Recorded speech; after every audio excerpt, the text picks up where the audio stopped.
নমস্কার বন্ধুরা, আশা করি তোমরা খুব ভালো আছো। সবিতা কিচেনে তোমাদের সকলকে স্বাগত। আজ কিন্তু একটি সুন্দর রেসিপি নিয়ে এসেছি। কোনো চালের গুঁড়ো কিংবা ময়দা ছাড়াই একটা সুজি দিয়ে ভাপা পিঠার রেসিপি নিয়ে এসেছি।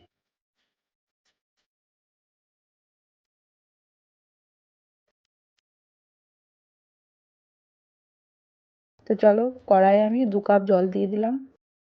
জল দেওয়ার পরে জলটা একটু গরম হোক, নুন দিয়ে দিলাম পরিমাণ মতো। তো সুজিটা আমি ভালো করে নেড়ে চেড়ে নেব,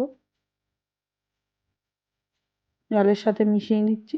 এই শীতের মৌসুমে সন্ধ্যাবেলায় এরকম ঝটপট ভাপা পিঠা বানিয়ে আপনারা খেয়ে নিতে পারেন। সন্ধ্যা সকাল খুব সুন্দর লাগে, দারুণ লাগে খেতে।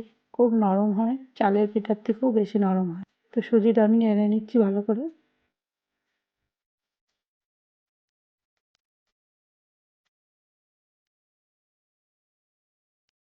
তো এবার আমি একটু ভালো করে মেখে নেবো সুজিটা। তো এখানে আমি কিছুটা সাদা তেল দিয়ে দিলাম, দিয়ে এবার ভালো করে একটু মেখে নেবো।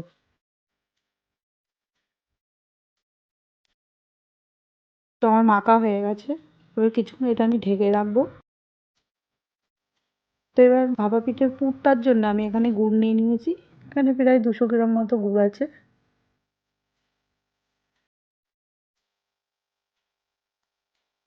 তো গুড়টা আমি গলিয়ে নিলাম ভালো।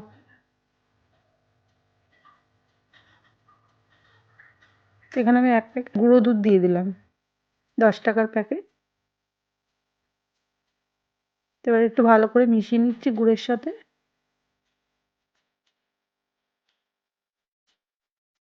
এবার আমি এখানে নারকেল কুড়িয়ে রেখেছিলাম, সেই নারকেলটাই দিয়ে দিচ্ছি।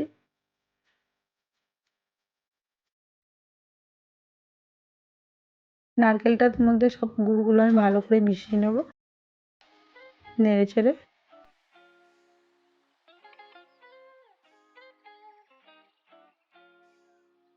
তো এখানে দেখো আমি সুজিগুলো ভালো করে গোল করে নিয়েছি। তো পুরটা আমার হয়ে গেছে। এর মধ্যে এবার ভরে ভরে আমি পিঠেগুলো তৈরি করে নেব।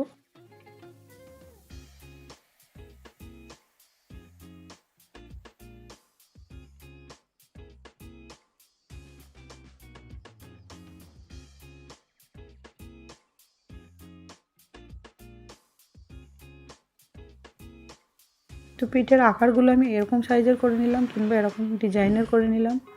তোমরা কিন্তু ঠিক এইভাবে করে নেবে, খুব সহজেই হয়ে যাবে।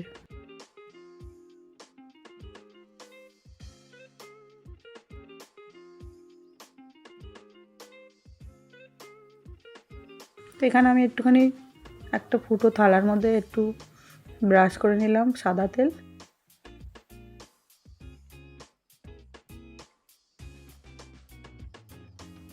তো আমি কড়াইয়ের মধ্যে কিন্তু জল গরম বসিয়ে দিয়েছিলাম, আর এখানে আমি পিঠেগুলো দিয়ে দিচ্ছি।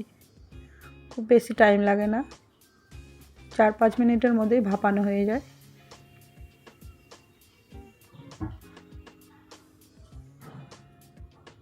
তো এবার আমি ঢেকে দিয়েছিলাম। তো আমার দেখো পিঠেগুলো কি সুন্দর ভাপানো হয়ে গেল।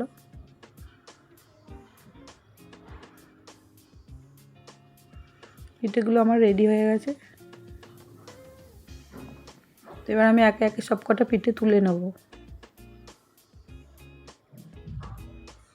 দেখো আমার পিঠেগুলো পুরো রেডি, কতটা নরম আর সফট হয়েছে।